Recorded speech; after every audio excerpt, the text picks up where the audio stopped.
Hey everyone, it's your favorite host, Marcus Norman of the Gentleman Style Podcast Show. And today we are diving deep into an interview today. We are going to talk about a unique topic. It's not a new topic anymore, a new trend, but it's not new anymore. It's AI, artificial intelligence. They're outthinking us, outdoing us, outsmarting us. But this young man here I'm about to bring to the stage has done something unique and brought it to a new unique platform and done something with our mortgage lending industry. And he's changing the absolute game. And he is younger than me. We're going to find out here, but this man is making headlines. You won't want to miss 1 second of what he's putting out today on the Gentleman Style Podcast Show. So stay with us. Stay tuned. Here we go.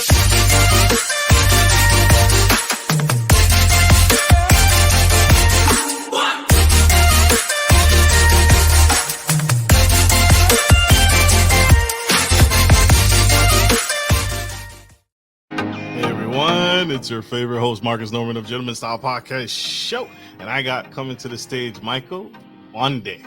He's a 24-year-old CEO coming all the way from Silicon Valley with a huge brain and an even bigger heart. This man is changing the mortgage lending industry and the tech space and blowing and taking the world by storm. He holds a master's degree in software engineering and artificial intelligence from Carnegie Mellon University and has extensive experience working on enterprise AI and Amazon Web Services, AWS. That's a topic we have not had on the show just yet, but this man is here to spill all the tea and introduce us to a new market, a new industry, and how his AI technology is going to help change and innovate and make the world a better place for all of us. So help me welcome to the stage the incredible Michael Vandi. Thank you so much. Welcome to the Gentleman Style Podcast Show, sir. You are awesome. Thank you for being here. How are you? I'm doing good. Thank you, Marcus. Excited to be here. Excited to have you. This is dope. We are going to dive into not a new topic, but an important topic: artificial intelligence. And everybody has mixed feelings about it. I still feel, even though we know it's here to stay, but. Yep. Is artificial intelligence? I want to start with a very icebreaker. Is artificial intelligence, going to take over the world? Are we going to look forward to doomsday robots and Terminators taking over the United States here? No, we're good. No. We're safe. Okay. We're safe. Yeah. So what inspired you, Mr. Vandi? What inspired you? What encouraged you to dive into this unique industry and revamp the mortgage industry? I gotta ask. Yeah, my biggest inspiration is my mom. When I was a kid, I actually watched my mom build a house from scratch, and she took over all the processes involved. So she made the architecture, she got the loans herself, she got the contractors. She built the plans and she built the interior decoration. So I've seen a very strong woman go through the process of building a home, and not of home in the metaphorical sense, but in the physical sense. And this was in Sierra Leone, West Africa. So when I came to the US, I saw how easy the process was. You can get a loan from a bank, and then from there, you can have loan officers just do all the vetting for you, and you don't even have to have all the, down payment. And so having lived through all those two different contrasts, I studied artificial intelligence. And after studying artificial intelligence, I was like, well, this process could be improved a lot more. So I naturally, someone who has an inclination for business, I decided to build a company around this, just from the inspiration that I got from my mother. Absolutely. And shout out to mom. Shout out to mom. Moms are awesome. Moms are necessary. We need more moms that just inspire and encourage. The love of a mother really makes a difference in a young man's life, because it's the counterbalance that we need to show us that we can do it, right? Where dad may be like, hey, give up basketball. You're terrible. You suck. Mom is like, keep going. So Yeah. that's huge. So shout out again to mom, My I grew for up in a single parent mom. She was a single parent, so amazing. so even more incredible, right? Because Yeah. she had to do it all. She had to juggle it all. And so I want to really understand. I want to dive a little bit deeper. The process of you watched your mom do everything from start to finish, and you wanted to change that. And so, what is mortgage origination really? What does that process look like for those who haven't bought a home or haven't bought a house yet? And because we're still living in a renter's economy here, so what does that process look like if you could give us a rundown? Yeah. So the loan origination process for mortgages is the process from which, when you apply for a mortgage loan, a loan officer has to, first of all, receive your application. They have to review it, they have to vet it, they have to follow up with you, get all your documents, and then all the way to like conditional approval, pre approval, all the way to closing the loan. So that's what is known as loan origination. Absolutely, absolutely. And so, where do you see artificial? Where have you blended in artificial intelligence into that process? It said Yeah. you and a partner got into the business together, or is just you? So I founded the company as a solo founder with an amazing team of machine learning engineers, and our earliest customers as design partners or people who have private mortgage lending companies and have lent out like millions and millions to billions of dollars in mortgage loans a year. So we partner with people who've been in the industry for a really long time, and we come in with the artificial intelligence expertise. Absolutely. And so you said you hire, so they all work for you. It's you and your team, and they work with you to help Yeah. build your vision out and create this wonderful piece.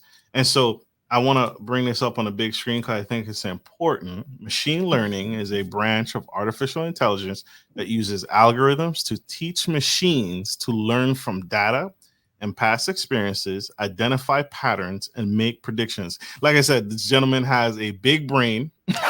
Big brain, big mind. So we're gonna be using terms this episode that has definitely gone over my head, but I want to keep us all on track so we understand the impact and the power. And I think that's huge, right? We gotta. This man has an incredible 3,000 foot view, 6,000 foot level brain thinking. He's up here and he sees the vision. He's a plan. He's a mastermind. And so bringing it down here to see how this is improving our lives for the better, so people don't get freaked out and get scared, because when I hear the word machine learning, I instantly think again Terminator. My toaster is gonna kill me. My microwave is gonna attack me. The next time I say something out of line, or I try to warm up that cup of ramen noodles too high a temperature. So I definitely want to set the stage here and tee you up as the professional, as the expert. And so, how do you and your team?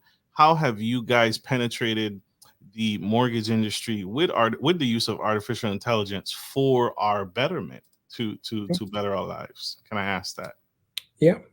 So when you apply for a mortgage loan, it takes anywhere from like 45 days to 60 days to get an approval, which is a really long time. Very true. And it involves a lot of constant follow ups with you, a lot of documents. And the people who are reviewing your application, these loan officers, they have to review hundreds and hundreds of pages of documents. It's a super manual process, and it takes a long time, and it's very frustrating for any client who's gone through that process. So what Addy AI does, that's our company, so we help these loan officers train private AI assistants that can process these loan documents. So, for instance, extracting all the necessary information that they need from it. So, if you have like a 1099, what's your yearly income? If you submit stuff about the property, we want to extract all the property information from hundreds of pages of attachments, and then we make sure that we connect it to whether it's a bank or a private lender.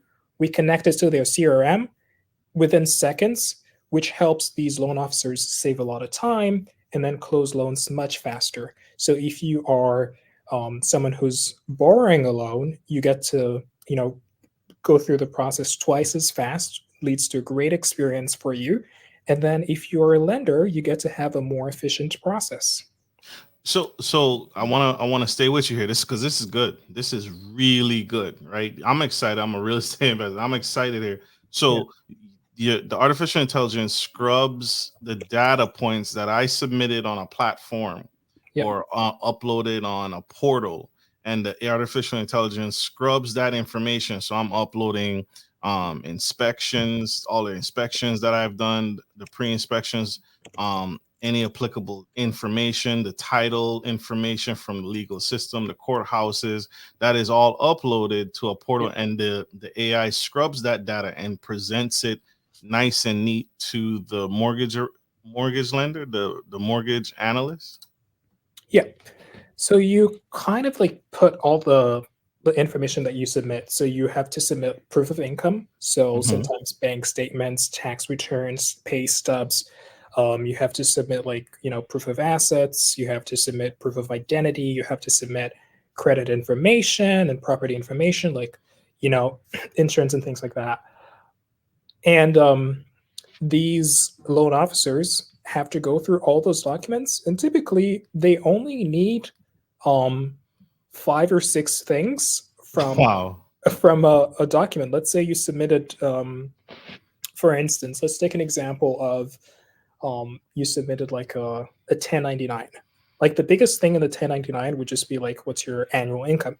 Right. So if you submit a 1099, it takes them like 5 minutes to go through and get your annual income. Just how about just giving it to them immediately? Right. So that's what we do. Huge. Huge. Told y'all. Huge The brain. sound effects, the sound effects. That's good. It's the Huge. first time. Yeah, man. We are enjoying this. The audience loves you. The people love you, man. This is good, right? Especially for it. Now, there's a big conundrum, right? There's the fear of putting people out of jobs. Does your AI technology that you've created put anyone out of work, right? Because it speeds up the process, so there's definitely ease of use. You still have the mortgage lender is still in place. Does this remove like the need for the real estate agent to kind of be the middleman, or does this just kind of work hand in hand with them? It does not remove the need for a real estate agent or a Okay. broker. Okay. Actually, we do need brokers in order for this to work, um, because most lenders actually communicate with the brokers instead of the clients. Some clients don't have the time to, go through all of this, so they hire a broker to broker the loans for them and explain everything to them. So we have to work hand in hand with the brokers and the lenders as well. And I think like it's a broader question of whether or not AI is going to take jobs, and a lot of jobs are at risk. My job is at risk. I'm a software engineer by trade, and Mm. 20% of the code that I write right now is written by AI. So in 10 years, I might not have a job as a software engineer. In 20 years, I might not have a job as a software engineer. So it's even like an existential thing for me. And how I try to think about it is like new industries would emerge, like new roles would emerge. But at the point, the state of the technology that it is right now, it is not sufficient to completely take over the job of an entire loan officer. It's much more helpful to like help the loan officer, sort of like a co-pilot to help them close loans faster. And even if the technology is, let's say, 99.9% accurate, like we're dealing with finances here. You know, the average American has around 45% of their net worth in home equity. You don't want to give that responsibility to an AI to decide like the financial assets of um, the majority of Americans, even if it's 99.9% accurate. So I think this is an industry where, for a very long time, we're going to see human AI collaboration. Huge. I love that, and I love that we're not hurting anyone. We're helping each other, right? We're Yeah, helping the loan originator. We're helping the the real estate agent, the broker, and we're helping the customer. What's the average? How fast are we closing now? Because you gave the timeline about 30 days to 45 days, which is average. How much faster are we closing on real estate transactions? So twice as fast. Typically the best loan officers only close like maybe 2 to 3 loans a month. Now they can close like twice that amount. Um, so sometimes the extraction processes take like 2 seconds latency. So if you submit a document in 2 seconds, imagine submitting a document and then in 2 seconds the loan officer has all the information that they need to make an initial decision on your application. We're adding a whole lot of things with like AI agents that can automatically do background searches. So loan officers have to do these background searches manually. Go look up like, have you ever had like foreclosures before? Have you ever been in like some sort of like legal problems? And so we have all these AI agents that go out and do those research for the loan officer and then bring the information to them and present it to them. So the process is going to be fast, much faster than it currently is. It's absolutely powerful. So it brings all the applicable information that the loan officer needs to them versus them having to go and seek them out. I imagine this is a huge collaboration with many different organizations, many different platforms. How long did it take you from start to finish to launch this artificial intelligence? If we think about how long the development of AI has been, like since we Okay, started hearing about neural networks, which is like the foundation of these large language models from the 1950s, if we count all of that, this is like, half a century, more than sure. half a century in the making. But I know your question's like in relation to when we started. So I started the company in December 2022. We were looking at like automating like the communication aspect of things. And then as we started training our own models, we built an infrastructure to train our models. So that took about a year. And then from there, we hired more people to just make it like a productized platform for the specific industry.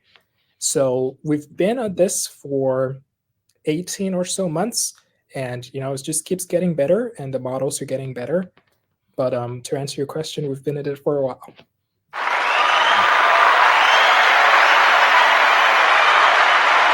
That is a lot faster than I expected. And I'm thinking this took some time, like years, but wow, it's huge. It's super quick, super quick.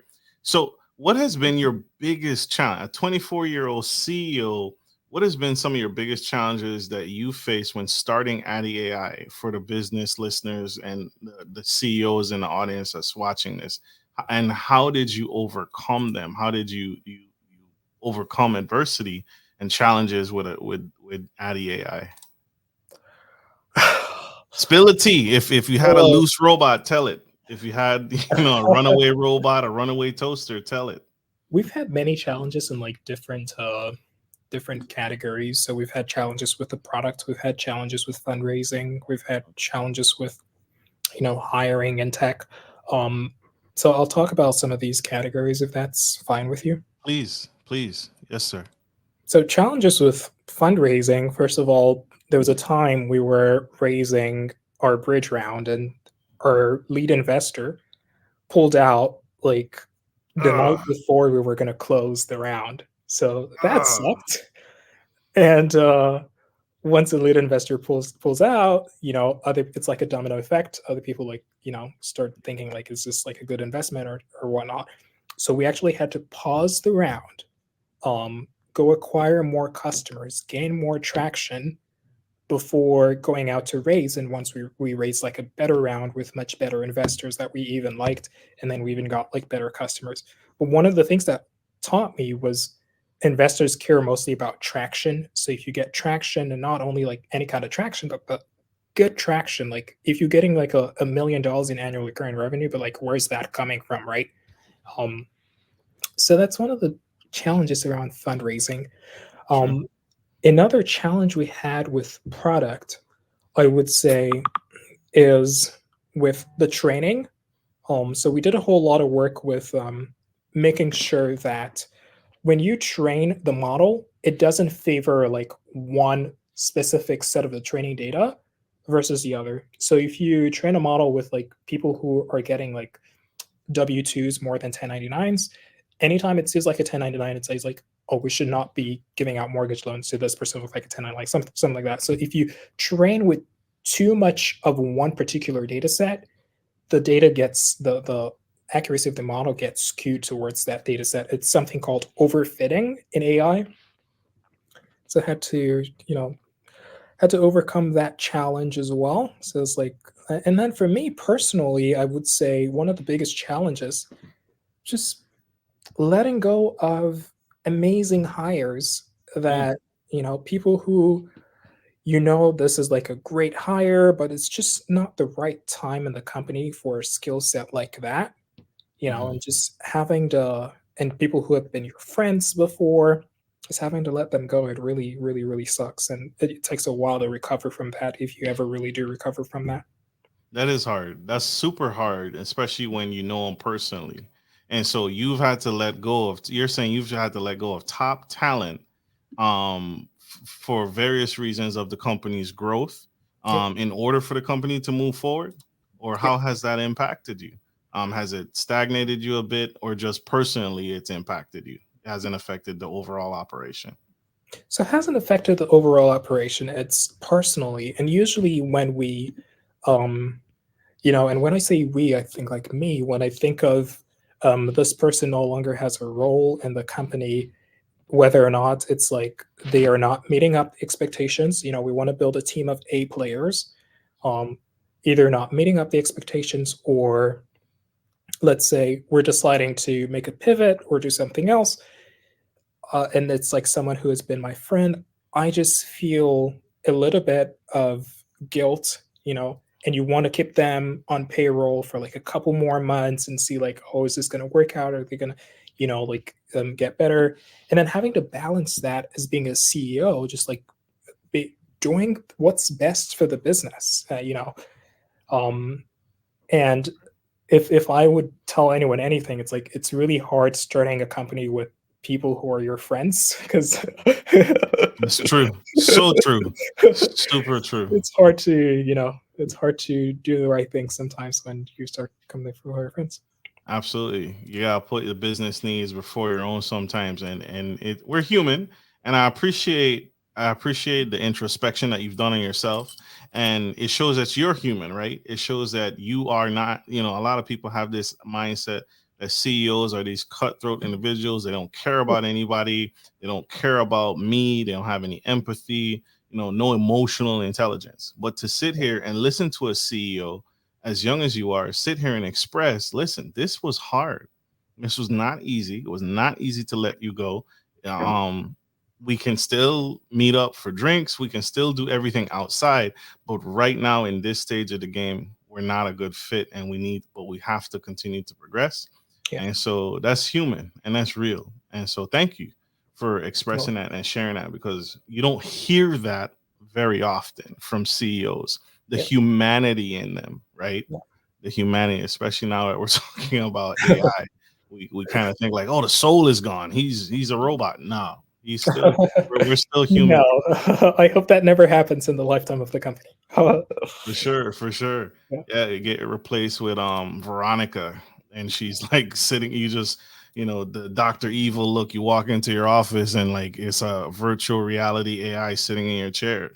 Like, Mhm. hello, Michael. Like, oh my gosh. What I want to talk, how is the company doing now? How do you, in the integration of all this, how do you make money? Right? Because it seems like you streamline the process. Does the um bank or the mortgage originator pay you guys, or does the broker pay you guys for the service? How do you guys make money in this? Yeah. The lenders pay, the Okay. banks and the private lenders, they pay a subscription for the service that we provide. And depending on their use case, it might be a subscription based on the number of loan officers that they have, or it might be a subscription based on how many documents we have to process for them. Perfect. And thank you for expressing that. What's the security like? How do you ensure data security? We just got a hack like last week, Friday, or wasn't necessarily a hack, but we've been getting hacked. Target's been getting hacked. Walmart's been getting hacked. We Yeah. had a hack with the piping, the pipeline system, and gas prices went through the roof. What is the data security and privacy when implementing AI solutions in finance? Because we're talking about people's money, right? So, what's the take on that? Yeah.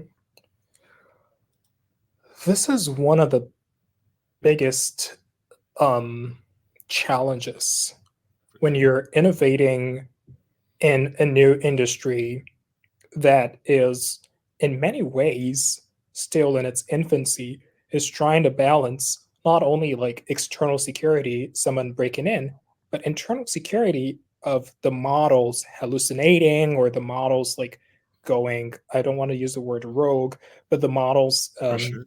you know, being less accurate than and they are.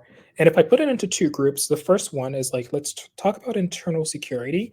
Yes, And sir. that's mostly around doing evaluations of the model. So putting the model in something called a sandbox where you test it and then you have humans like review the outputs and then actually score the outputs and then say, oh, hey, this model is like 90% accurate. And like no model ever goes to production if it's not over 95% accurate in in our system.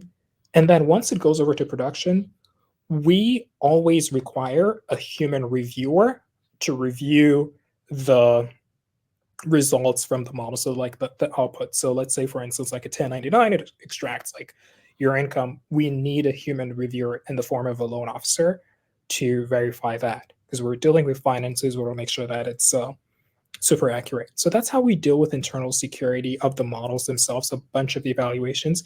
Now, when it comes to external security, we do these partnerships with security funds that can actually test the security of your system.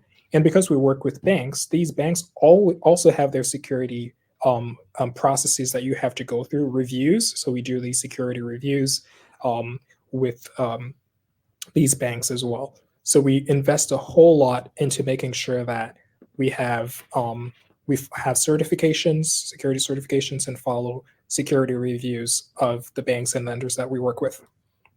Love that. I'm loving these sound effects. Let's go.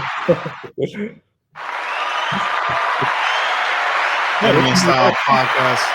Podcast. He's loving it. The mascot is loving it.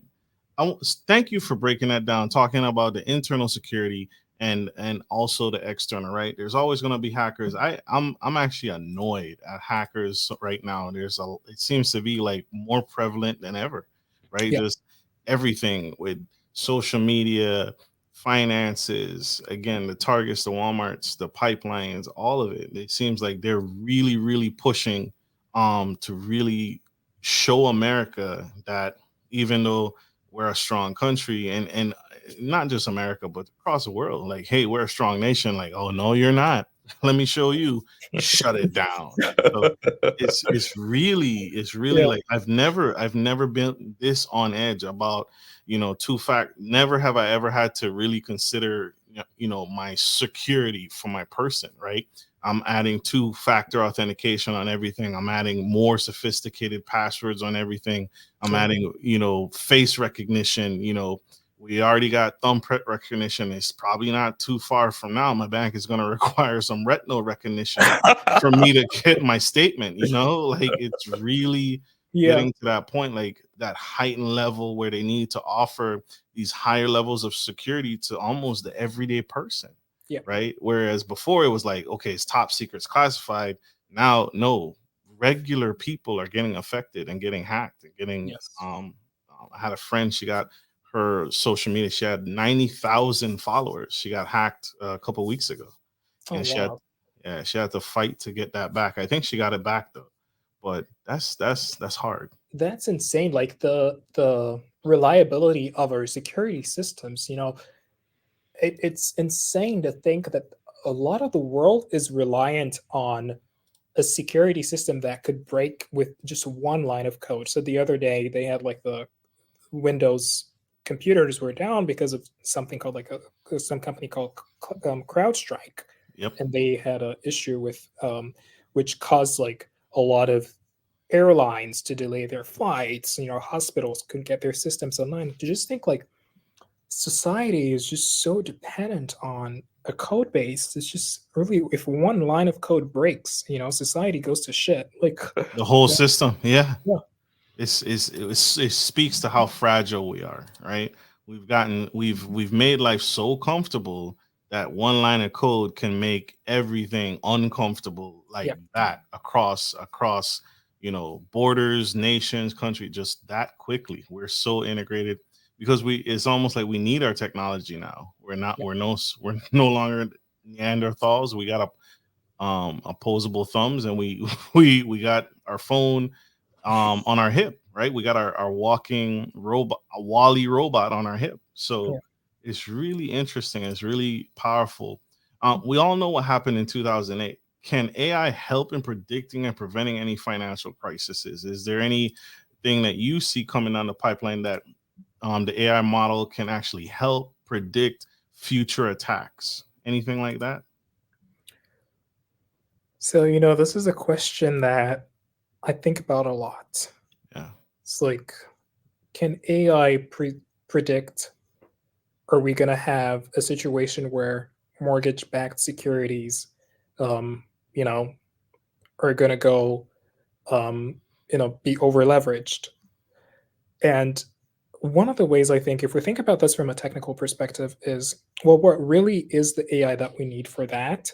And that would be some sort of like, I wonder how technical that is, like, let's say like a regression model. And these are AI systems that have been around for a really, really long time.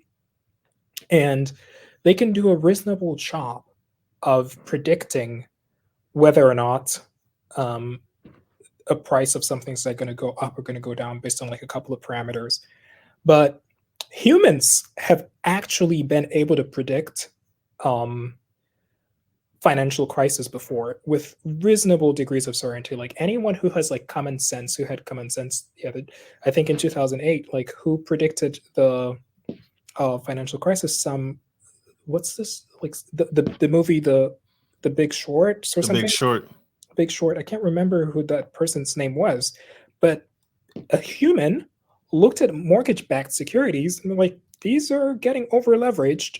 We should take a look at it. So that is not complicated financial analysis.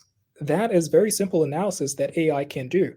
Now, it's not only him. Like a lot of people looked at it and was like, hey, these mortgage-backed securities are over leveraged, but they were just so, you know, ingrained in the culture and the money. It was just printing money that it had no, they had no like conscience into like stopping it from like happening.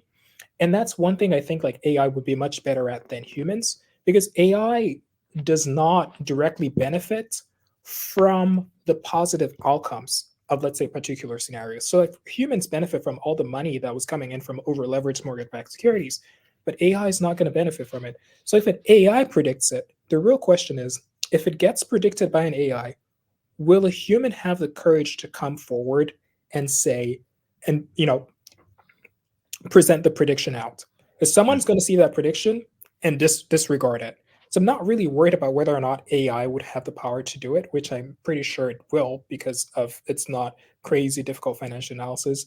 But will the humans in charge have the courage to speak up on it? And I think that should be like the real question. Love it, love it, love it. This is impactful. We have to, speaking of AI, we have to go to our artificial intelligence sponsors. No, I'm just kidding. They're real people. We have to go to our show sponsors and pay some bills, y'all. Stay tuned. Stay with us. We'll be right back. Support for Gentleman Style Podcast is brought to you by Manscaped, who is the best in men's below-the-waist grooming champions of the world. Manscaped offers you precision engineering tools for your family jewels. Manscaped just launched their 4th generation trimmer, the Lawnmower 4.0. You heard that right, the 4.0. Join over 2 million men worldwide who trust Manscaped with this exclusive offer for you. 20% off free worldwide shipping with the code GENTSTYLE at manscaped.com.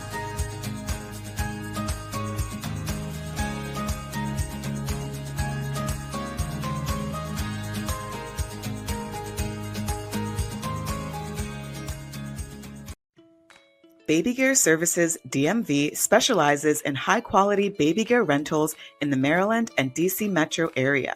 We have a wide range of baby gear items for rent, including wooden cribs, car seats, high chairs, and more. We also offer seasonal specials and free delivery. Our prices are very versatile to cover every budget. Wooden cribs start at $17 a day, high chairs and even car seats start at $5 a day. Check out our website, www.bgsdmv.com.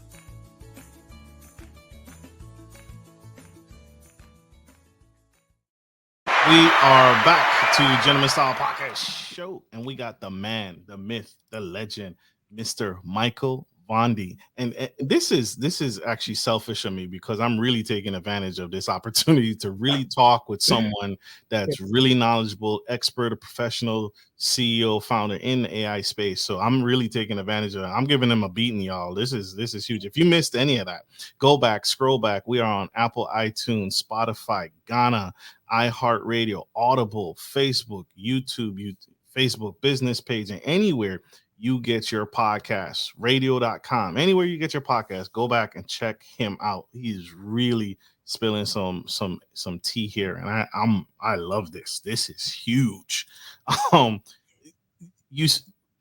I feel, has already infiltrated a lot of a lot of spaces already, and now you with Addy AI is now. And I found myself telling my friend, one of my good friends, him and his wife, who are real estate brokers, that one of the industries that I think will be affected is the real estate industry. And here you are proving that even small-minded as I am, I was kind of right that AI is really and what the prediction was AI was going to, I think, I forget the company, I don't think, is it Zillow, but one of the big players, what they're really trying to work on is they're really trying to make it where you can buy or sell a house without ever needing to really be boots on the ground or ever need a real estate broker. And I feel like their role and their position is not going to disappear, but it's going to convert to where they still need them to draft the documents and their names are going to be on the documents, but they don't have to have the face-to-face. And you could actually buy and sell a house with the integration of AI and blockchain, right? The ledger, and helping track who owns this real estate, who sold this real estate, when did you sell it, and then linking all of that system together where, technically I feel like we're on the verge. I feel like we're really close to it, where you go on Zillow, you see a house that you like, you see the price, you hit, I want to buy this. Your information, like you said, you upload your information, it goes up, my income, my W-2, my taxes for the past 1 to 3 years, proof of income, my driver's license, my picture ID, passport, whatever you need, all of that is uploaded. Then that is sent to a lender who's going to several lenders. It could be sent to multiple lenders. Then they verify me and make me an offer and say, okay, we pre-approve you for this amount. We pre-approve you for the full amount, or we're only going to pre-approve you. 3 different lenders giving me 3 different offers. I select the bank, boom, my financing is done. Now that information is sent to an inspector, the inspector who, now there's a list of associated inspectors who live in that area, who can go to the physical property. They have access, they have the door code so they can let themselves in, because the bank provided them, or the owner of I'm really seeing the process of this walk through, and you never actually have to. And I think it's either Zillow is trying to spearhead this, where you don't ever need to really see the property. And so for all the way up to, hey, we're going to mail you the keys. You've closed on the property. We're mailing you the keys. You now own this building. Yep. And so do you see any disruptions like that with Addy AI? Do you see you guys entering the financial space even more, where like portfolio management, investing recommendations, stuff like that? That's where I think you guys are headed with AI. And I think that's going to be really powerful, especially for people with a lot of money, but they don't have the time to really sit down and look at, buy, sell, buy here, sell here. Like, if I can integrate AI to do my investing, and AI, I just tell the AI, hey, I want 12% returns. I want 15% returns. Do the work. Here's a pot of money. Go do the work. Do you see anything like that coming?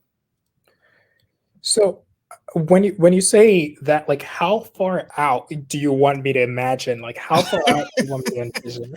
let's say the next 5 years. Do you see us really puncturing that realm and entering that space where I think we already have some of it right now, where you have that portfolio management integration where you tell like Acorns apps like Stash. I can't imagine Edward Jones and Charles Schwab are too far behind, where you Yeah. have this integrated artificial intelligence managing your portfolio Yeah. and just telling them, hey, I want to invest in these things. This is what I care about, whether it be long-term retirement goals or passive income right now, or Mhm. something short-term. Hey, I want to invest for my kids' college. So let's say the next 5 to 10 years, do you see us penetrating that realm, that space? We will puncture it. Mm. And so what we're talking about here is like an end-to-end AI mortgage system where it handles the portfolio, it handles like the marketplace, it handles like listings and showing and everything, and without having any human in the loop. Um, if we look at like some of the things, I live in a city where I can take a driverless car right across the city without ever interacting with a human, which is like great. It's been in development for like 20 plus years, and now they're That's where just that's where you are right now. in San Francisco. Yeah, they just rolled out public access to driverless cars, Whoa, Waymo, whoa, wow. which is, yeah, it's mind blowing, right? And it's been in beta testing for a while now. I've tried it out and it's good. But bringing the conversation back to mortgage lending, I think if we think as visionaries and say, great, we want this technology to be there in like 5-10 years, and that's like the happy path that we want to see. And then we say, oh, let's take a step back and look at like the company that we have now. The company that we have now is helping loan officers close loans faster. And that's what we're focusing on. If we try to focus on like building a great business and a great customer experience for the customer, and we have to look at the limitations of where the technology will be in the future and try to envision that. So if anything breaks within the cycle, let's say your key doesn't get mailed to you when let's say you've closed on the loan, everything, you want to go see the property, the key doesn't get mailed to you, guess what? That is a poor experience. Like, you do not want that at all. So what I see is pilots happening in like 10 years of these things happening. Maybe like you can hear like one or two people who were able to close loans like that, like beta testing. But in terms of it going mainstream, I see it, especially even for us as a company, since we want to provide a great experience for customers. It's like until the technology is like fully mature and it doesn't have a lot of breaks in the future. So publicly available, it's going to be a while. I'm going to take a guess and say more than 10 years, maybe in like the 2030s, we will see that happening. But in the next 10 years, it would just be beta pilots of these like fully automated mortgage situations. What we will see now in the next 1 to 2 years and 5 years is exactly what we're doing at Hattie AI, is where we're automating specific sectors of the market, like automating document extraction for loan opportunities, automating communication with brokers and clients. And over time, all of these different pieces would come together and they would fit perfectly for an overall automated mortgage system. Huge, huge, huge. I got goosebumps, y'all. Y'all can't see it because I'm hiding it right now, but this is huge. This is really huge. I'm really excited for the future. As long as the right safeguards are in place, I'm really excited for the future with respect to the average worker. And I want to say that we're all gonna have to change. We're all going to have to change. And so when people are fearful and they're saying, oh, I'm going to lose my job, AI is going to take my place. No, if you let it, right? If you let it take your place, it will take your place. Yeah. But what you need to do, like the world around us is doing, is you need to evolve, and you need to evolve with it, because what's going to be needed is we're going to need less physical work, because the Mhm. artificial intelligence will be doing the physical, and we need you to do this. We need more thinkers, we Yeah. need more technicians, we need troubleshooters, and we need programmers, and we need, so your skill set is going to have to change. The biggest impact that I hear about all the time is the trucking industry. You just said it, you confirmed it. There's self-driving autonomous vehicles. Yeah. So, and that's been a big push since, I feel like, COVID, but maybe even a little bit further, that we're pushing for autonomous vehicles with the introduction of microchips, superconductors, and then finding the battery source to power these big diesel machines. Yeah. But once we figure this out, right, you need to evolve. You Yeah. have to evolve. You have to change your mindset and say, okay, I'm no longer a mechanic. I need to evolve into a technician. It's the same thing when we integrated drone technology, right? Yeah. To replace the military. Well, not replace the military, but those soldiers had to change. They weren't unemployed. They became pilots instead of boots on the ground, Right. which saves lives, which takes time, and they had to evolve their skill set and change. So that's what we all have to do in order for this to really move forward, and we can make that pierce that Mr. Vandi said. So huge think right there. This is huge level thinking, and I'm excited. I'm curious, Marcus. So I'm curious. For you, you are you're building a media business. You have a real estate business. Mhm.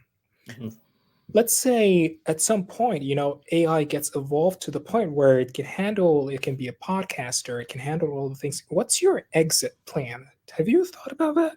I absolutely have. I absolutely have thought about my exit plan, and my exit plan is to integrate technology as it suits the software and as it continues to serve. So if I can physically not be here, and I can have a virtual AI take the spot of take my place, that reduces manpower, that reduces staffing, and now I can still serve my audience, right? Because the AI will have my voice, it'll have my charm, it'll have my charisma, it'll have my mindset, but now it's still serving in a better way. And I'll be truthful. I use AI to create the reels that I make off of these clips.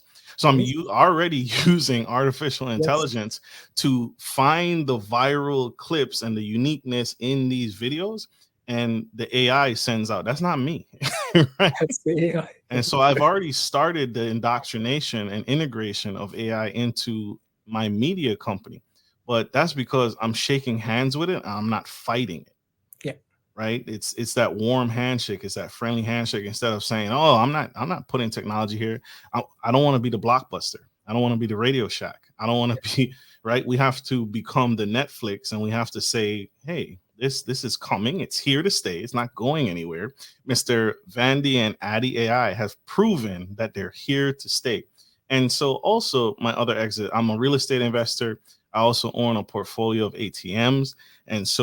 And I have a series of other alternative investments. I invest in wine and fine art and things like that. But my most unique and exciting venture is I've journeyed into, again, our little bit of artificial intelligence, but blockchain technology in the cannabis space. And so I own and manage a portfolio of several vending machines. And I know that sounds dated, and I know that sounds old and out of date, but these vending machines have been upgraded with artificial intelligence and cannabis, to where these vending machines have the ability to check someone's age and dispense cannabis-based products to a consumer and verify that they're of age, they're older than 21, and it will not dispense these cannabis products, oils, gummies, flowers, tinctures, potions, lotions, you name it. And it also, with the blockchain, it also verifies that the product is the highest quality and safe. So the biggest thing, that's a huge industry, and that's huge because I'm helping people. I'm able to help people, but also I can physically be here while that vending machine is making money. So we've taken something old and updated and given it an upgrade and made it modern. So now I can sell cannabis products to someone that's 21 and plus and help them, because the cannabis product has been verified via the blockchain, And there's an entire ecosystem built around this to make sure that we only sell the highest grade and the highest quality, because the ingredients of it, and it's for your display, right? So there's a digital touchscreen on this vending machine. It doesn't accept cash. It doesn't accept coin. It only accepts credit card or Bitcoin. So you can pay for your cannabis.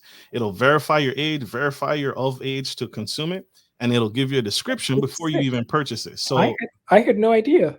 I'm with you, man. We right here. We right here.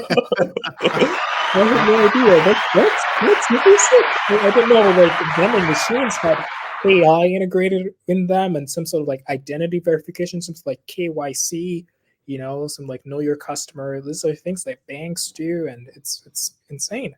It's happening. It's happening. So we have to stop fighting it. Mr. Vandi, and I have gone off the preserve here, but Mr. Vandi, what do you see in the future for Addy AI? What's coming next? Yeah. I mean, taking over the market. Mastermind. Love it. So what's coming next for us is right now we're focused on providing like great experiences for lenders and banks and brokers. But what's coming next for us is doing a whole lot of work with compliance. I think that's the next frontier in AI in general. A lot of these technologies are in their infancy. So being able to be at the forefront of working on whether it's like evaluating our model's performances, increasing the performance of the model, continuing to make the product better, incremental improvements, that I think is what is next for us. And so right now, since we're just focusing on making sure that we have all these AI technologies be able to like automate document extraction, communication for brokers and clients, we're building a whole lot of suites in the back end that would be, compliance suites. And then once we're able to produce those results out to the public, then we can, become like a market leader in the space, and then eventually, go on to take on the market. I think this is an industry where traditional mortgage lenders and mortgage tech companies, like I'm going to call them out, they're not really doing stuff about it, and it's outdated. It's like there, and someone needs to shake up this industry, and that's what we're here to do. We need you. We need more thinkers like you. We need more thinkers like you to innovate and continue to push against the grain and push back and say, no, why are we still doing this? That's how we've done. I hate that word. We've always done it this way. Always done it. It doesn't mean it can't get better. Yeah. It can always improve. This is huge. Huge. Well, y'all, we are out of time. We gotta let Mr. Vandi go. He has a company to run. He has many more lives to change, and he has a real estate industry to take over. Mr. Vandi, how can my audience connect with you? How can we learn more and get on board? Because this train has left the station, but it's not too late to subscribe and get to know you further. How can we find you? Go on our website and schedule a demo with me. I will be the one in the demo, and they can get to chat with me that way. Super dope. Check them out. Get connected, y'all. This is huge. This is the future, right? Again, you can fight it all you want, or you can get on board and you can shake hands with it and be a part of a revolution, a part of a healthy change with some safeguards. And again, we have to evolve. We have to get better with it. That's all. Don't let your smartphone outsmart you. That's all. Mr. Vandi, brother, thank you for being here. And thank you for giving back in this way. This is huge. And I appreciate you making time to give back to the Gentleman Style audience in this way. This means a lot. So thank you. And I want to say this to you publicly. Don't ever quit. Don't give up. Please. We need you. Thank you. Thank you. I appreciate it. It was great being here. Powerful. And thank you all, my audience, for being here on Gentleman Style Podcast Show. I hope this message has served you. I hope this has helped you, inspired you, encouraged you. Mr. Vandi, one more thing. What would you say to that young pioneer, that young entrepreneur out in the audience who his back is against the wall, he's going through heartache and trouble in his business? What would you say to them right now watching this interview? Any inspiring words? You've dropped so many nuggets this episode. What would you say to them? I would say move to a place that is the mecca of what you're doing. You know, if you're trying to build an AI company, move to San Francisco. You'll figure it out when you get there. If you're trying to build a biotech company, move to Boston. You know, just move to the place that has the most opportunities for what you're doing. When you're a founder, the odds are stacked so much against you that the one thing that you can do is change your location. And if you're in America, at least, and then that would increase your pool of opportunities and then, you know, create more luck and more success for you. I love that. No one has ever said that. That's huge. Move. You're not a tree.